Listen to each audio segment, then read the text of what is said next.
Hello everyone. So our next topic is heredity and evolution of class 10th. Well, it's for exams, for your rapid revision. If you don't have time to check out your book, so you can go through this video. This will help you to gain knowledge from this. Okay? Heredity. What does this heredity means?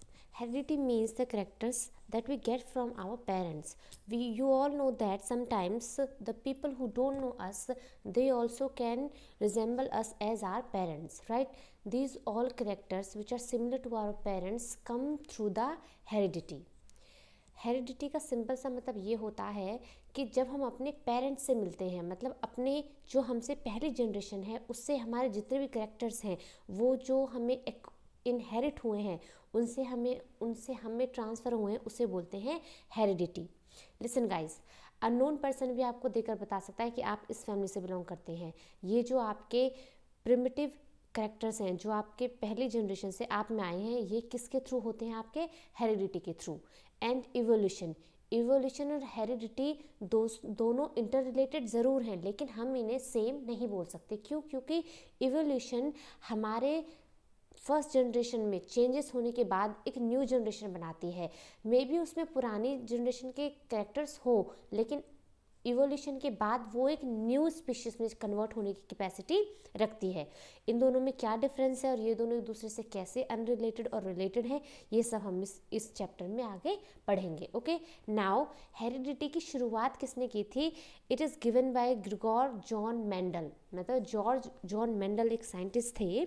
उन्होंने study की अपनी पढ़ाई के ड्यूरिंग्स में उन्होंने study की थी कि जो ये एक जनरेशन से दूसरी जनरेशन आ रही है ये क्यों सेम होती है. मतलब पी प्लांट से पी ही क्यों बन रही है, कोई और प्लांट या कोई और सीड्स प्रोड्यूस क्यों नहीं हो रहे. उन्होंने अपने ही घर के गार्डन में पी को ग्रो किया और उस पर डिफरेंट एक्सपेरिमेंट्स किए उसके अलग अलग करेक्टर्स को लेकर. उन्होंने मेनली 7 करेक्टर्स लिए थे. वो आपके कौन कौन से थे? Height of plant, colour of seed, shape of seed and shape of.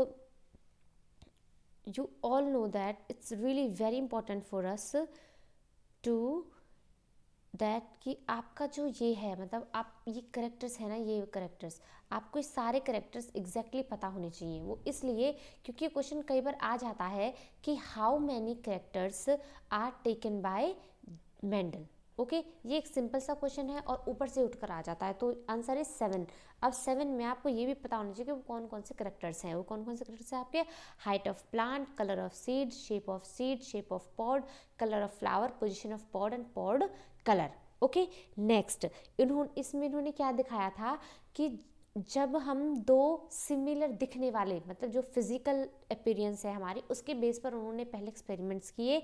तब उन्हें उन एक्सपेरिमेंट्स में जो डिफरेंसेस दिखाई दिए उसके बेस पर उन्होंने अपनी रिसर्च को आगे बढ़ाया था. सबसे पहले उन्होंने देखा कि एक टॉल प्लांट है, राइट, एक टॉल प्लांट है और दूसरा भी टॉल प्लांट है. उन्होंने सेम ब्रीड ली उनके अकॉर्डिंग कि ये प्योर लाइन्स हैं और मैं टॉल ले रहा हूँ. तो उन्होंने देखा कि जो फर्स्ट जनरेशन आई थी दोनों की आई थी toll.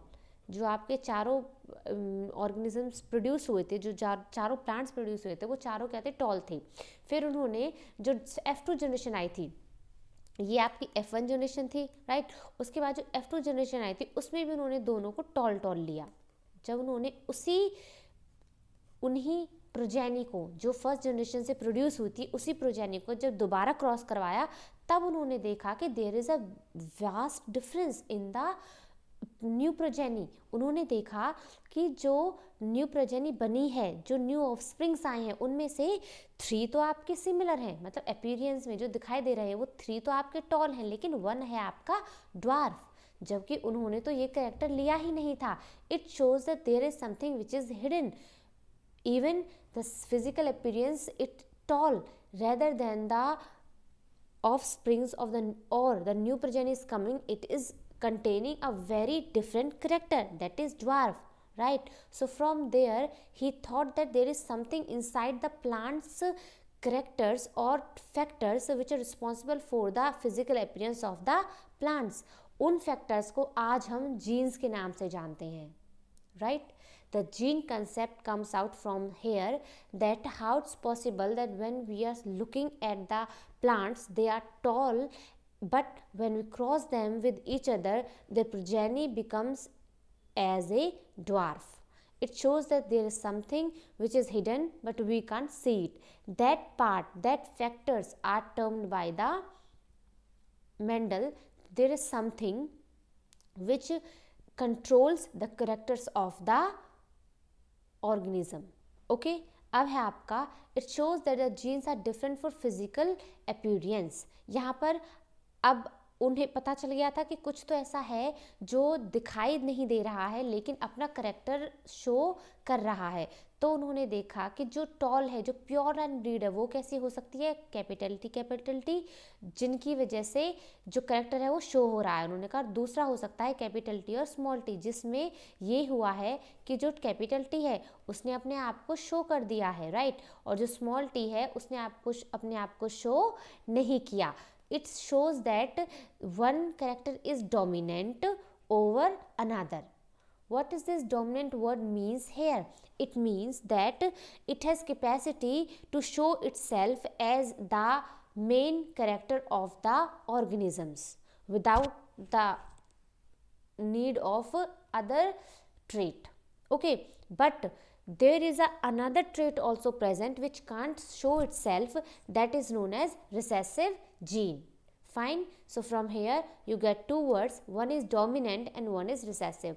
Dominant one, the character which can show itself in the presence of other one, that is known as dominant gene, whereas the character or the trait or the factor which cannot show itself as appearance in the organism or progeny, that is known as recessive gene. Fine. These traits are dependent on DNA working, which contain each chromosome for different function. Listen guys, we all know that our characters and our heredity is all depend on the DNA, because we get DNA from our parents. So our characters, our appearance, our behavior, sometimes our diseases maybe come from parents. These all are related to the genes. Okay, same here, the tallness and the dwarfness also comes from the DNA from parents, right. जो ये traits हैं ये कहाँ present रहते हैं, आपके DNA में. DNA क्या कंसिस्ट करता है, आपका क्रोमोसोम्स. ठीक है. नेक्स्ट है आपका hence the formation of enzyme by chromosomes to working properly decide the working of the trait. Listen guys, हमारी बॉडी में जितने भी फंक्शंस हैं सब कौन कैरी करता है, आपके एंजाइम्स, राइट. अगर हमारा एंजाइम एफिशिएंट है and it is fully capable to produce the product which need for the correct formation of a substance or needed requirement substance, then only character can be shown.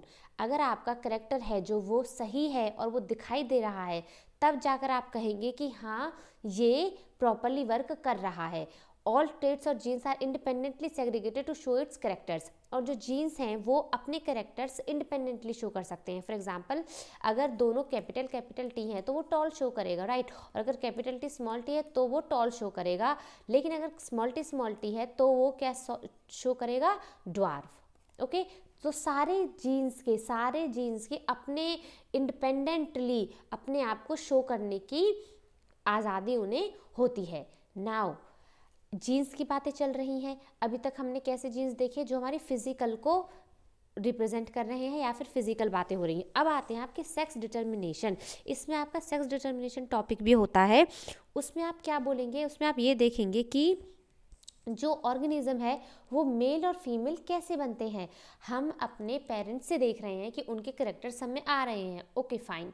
लेकिन ये जो mail और female है इसको हम कैसे एक दूसरे से डिफ्रेंशिएट करते हैं when we are talking about genes. तो इसके लिए एक सिंपल सा फंडा ये है कि हमारे पेरेंट्स की बॉडी में 2 गैमेट्स होते हैं, दोनों के पास 2 गैमेट होते हैं. वो डिसाइड करते हैं कि the baby is going to born will be male और फीमेल. फाइन.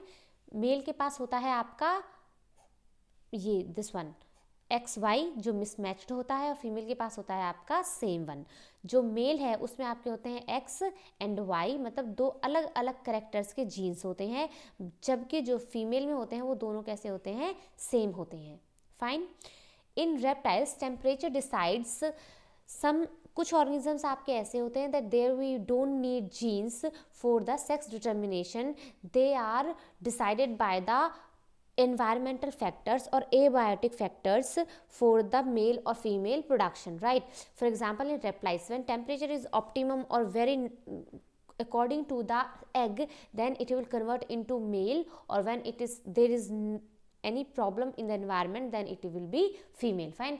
ऐसे ही snails also are organisms which can change even their sex, so we cannot say that this in human different types of sex chromosome present in male and female parents, right? तो इससे ये तो confirm है कि ये heredity पर dependent नहीं है कि मेल होगा बच्चा या फिर फीमेल होगा, ये आपके जो क्रोमोसोम्स प्रेजेंट है पेरेंट्स में एट द इंस्टेंट वही डिसाइड करेंगे कि बच्चा मेल होगा या फिर फीमेल होगा। नेक्स्ट है आपका इवोल्यूशन। What is evolution? अभी हम आपको सिर्फ थोड़ी सी ही मैं एक इवोल्यूशन का इंट्रो दे रही हूँ, इसके बारे में हम नेक्स्ट स्लाइड में पढ़ेंगे। इवोल्यूशन क्या होता है? Variation helps in surviving called adaptation. Listen guys, हम सब जानते हैं कि आजकल ग्लोबल वार्मिंग की वजह से या फिर अदर फैक्टर्स की वजह से एनवायरनमेंट में ऐसे ड्रास्टिक चेंजेस हो रहे हैं जिसकी वजह से नॉर्मल पीपल का सर्वाइव करना बहुत मुश्किल हो जाता है। वहीं अगर हम लोअर ऑर्गेनिजम्स की बात करें, हम अपने आप को किसी न किसी तरीके से सर्वाइव करवा भी सकते हैं, लेकिन लोअर ऑर्गेनिजम्स कैसे करवाएंगे? उनको सर्वाइव करने के लिए अपने ही अंदर चेंजेस करने पड़ते हैं, and that type of process is known as evolution, right? It may be as adaptation which occurs for some time and which helpful for the instant survival of the organisms. Next है आपका when variation have no effect, no survival, it is called genetic drift without of adaptation. Listen guys, variation अगर हो रही है और कोई effect नहीं पड़ रहा है ऑर्गेनिज्म पर, उसके सर्वाइवल पर, उसके चेंज से, तो हम उसे क्या बोलेंगे? एडेप्टेशन। वो किस लिए है? वो सिर्फ इंस्टेंट टाइम के लिए आपको सर्वाइव करने के लिए है। ऐसा नहीं कि एनवायरनमेंट में आपके ड्रास्टिक चेंज हो गया है and if you will evolve yourself or if variations come in you then only you can survive with the, otherwise you will die. That is not related to adaptation. okay, evolution क्यों होती है? We will discuss it later, but आप अभी के लिए आपके लिए यही इनफ रहेगा कि हेरिडिटी एक्चुअल में है क्या, और इससे आपको थोड़ा सा ब्रीफ आपके चैप्टर का मिल गया होगा। And I hope it will be helpful you if you think that it is informative and it may help you in your exams, so please share it, like it and subscribe it. Thank you so much for this. Okay.